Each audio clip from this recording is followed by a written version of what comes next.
It's time for us to take a stock of the cost of labor in the country, and we are now joined by the Federation of Kenya Employers, and that is Jacqueline Mugo, who is the Executive Director. Many thanks, Jacqueline. Thank you. Well, a lot indeed to talk about when you talk about industrial relations in Kenya, and just picking off from one of the key conversations we always have here is wages have not been rising as fast as the workers would want. And that is one of the biggest concerns of any Kenyan worker. Where do we need to fix things in the first place? We need to look at the factors of production. It is true that the workers always expect a wage increase, and they expect it to increase year after year. And indeed, that is what has been happening. But if I look at the labor sector on the whole today, I can say it's under stress, and that enterprises are struggling to keep going and to run their enterprises productively, because the fact is, although the workers feel that the wages have not risen as fast as they would like, yes, employers and business people feel that the cost of production, the cost of doing business in Kenya is high. Yeah. And is not sustainable, because we have been increasing the salaries beyond the level of productivity and the performance of enterprises. So something does not add up. If you look at the minimum wage in Kenya, although those who earn it feel it's low, it's actually quite high if you look at the region. It's the highest in the region. Yes. And the one that is increased more frequently. Most of our neighbors don't actually have a minimum wage.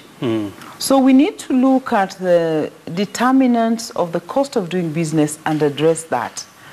That's why we've been saying on issues taxation, we need to look at how much tax we are asking the formal sector to pay, because it is the formal sector that is taxed. And there are proposals to increase the taxes and the statutory deductions. I was actually coming to that, but carry on. So I think we need a balance between what it costs to run an enterprise competitively and in a sustainable fashion, and what it means to pay competitively. And that is the conversation that has been making it very difficult to maintain industrial peace. You've seen a lot of strikes happening. Correct. Demands for salary increases, ultimatums, breakdown in negotiations. So there's something that is not working the way that we want it to work as labor sector leaders. All right. And Jacqueline, looking at the numbers, for instance, we're seeing the banking sector alone. They've had to send staff home, about 2,300 staff. And this is linked to redundancy. And where do we need to drive conversations, especially for organizations that haven't really embraced technology and they are being disrupted, especially in their HR functions?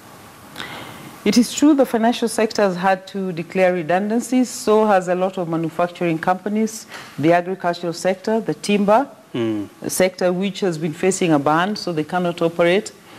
And what that means is that we are not making it possible for companies to run effectively.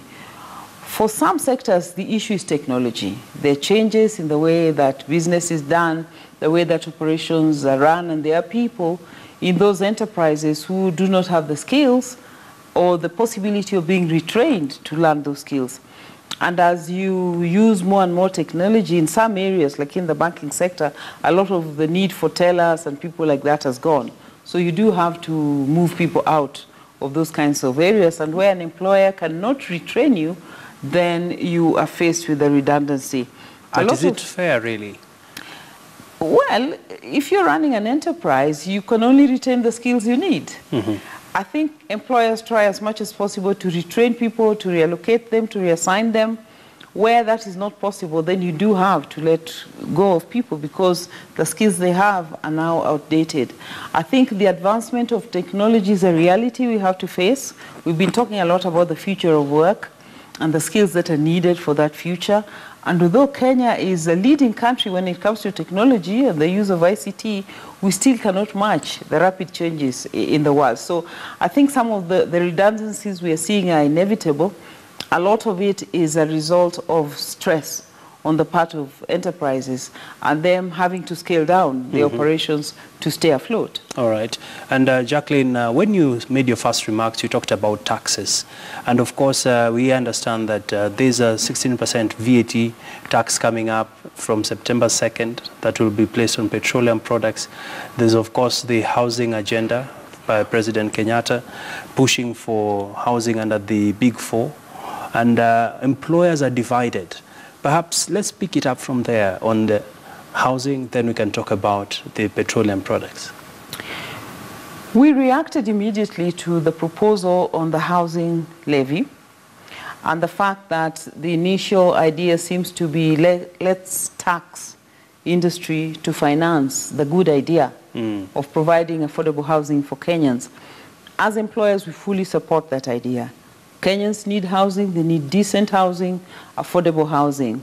The question is how to finance it. We do not think it's sustainable to propose to increase taxes to fund the Big Four agenda in total. Yes. And that perhaps we need to rethink the funding model because employers are being asked to pay a maximum of 5,000 shillings per head per employee to tax that. First of all, the size of the formal sector is very small in this country. So you cannot really keep taxing, increasing taxes to fund national development plans. And also, if you look at fuel as well.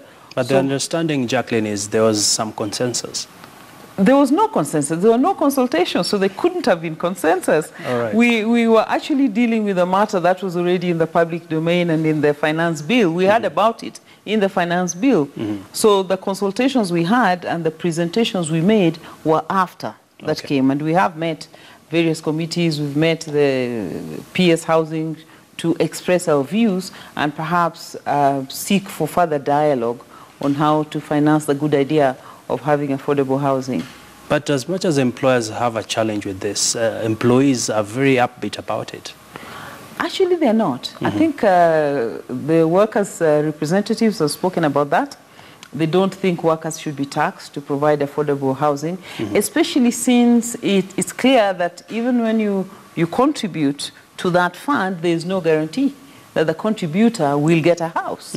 So you may actually be putting money into a pool that will finance Kenyans because there's proposal to use a lottery system to decide who gets the house. So why would you be contributing for 10 years and then not get a house and still have to use your own salary to build a house? So there's something not quite right in the approach that is being proposed. So what is the way forward then? I think the way forward is to look at partnerships. There are lots of companies that are in the housing sector, some that are actually building affordable houses. Look at it from a PPP perspective, and there are quite a lot of examples that can be followed to be able to come up with a financing model that doesn't impose heavier taxes on working Kenyans and on employers. And I think there are many companies in the private sector who would be able to partner with government to do that. And in all our conversations and discussions with government, that has been the understanding, that there would be partnerships that have a win-win result for government to achieve its agenda and also for business people to make money out of these ventures and for Kenyans also to have the housing that is intended. All right. And of course, we are yet to see government's reaction to this because there are still firms saying it will go as it has been captured in the finance bill. But talk to us about the Employer of the Year awards and some of the milestones you are making as a country, especially when it comes to addressing the cost of labor. Before I talk that, I must say as a federation, we're hoping the government will dialogue with the private sector and that together we can come up with a plan that works, that is sustainable on all these Big Four agenda ideas, which are very good for the country. And really, we need to support it and move it forward, but also protect our industry. I'm very proud about the Employer of the Year awards. The trophy is what you see there. That's just a replica of what the eventual trophy would be. Yeah. The Employer of the Year awards is an initiative. You'll get a shot of the trophy in a short while, but carry on. Okay. The Employer of the Year awards is an initiative of the Federation of Kenya Employers, which we really introduced to focus on the workplace and the contribution of people. We're looking at corporate performance, we're looking at people management and labor relations practices because we realize that these are the key determinants of the performance of a company. And we wanted employers to be appreciated, to be feted and celebrated, recognizing the good that they do in the economy. So it has 8 different categories that we look at. We look at leadership and governance. We look at corporate performance, at innovation and productivity, because an enterprise has to keep reinventing and finding better ways of working. It looks at responsible business conduct and giving back to society as an enterprise, at inclusiveness and diversity, which is a big thing in this country, at workplace environment, and learning and development, and finally human resource practice and industrial relations. These 8 categories form the basis of the Employee of the Year Awards. We've done a survey which was opened, and companies participated online till about 2 weeks ago.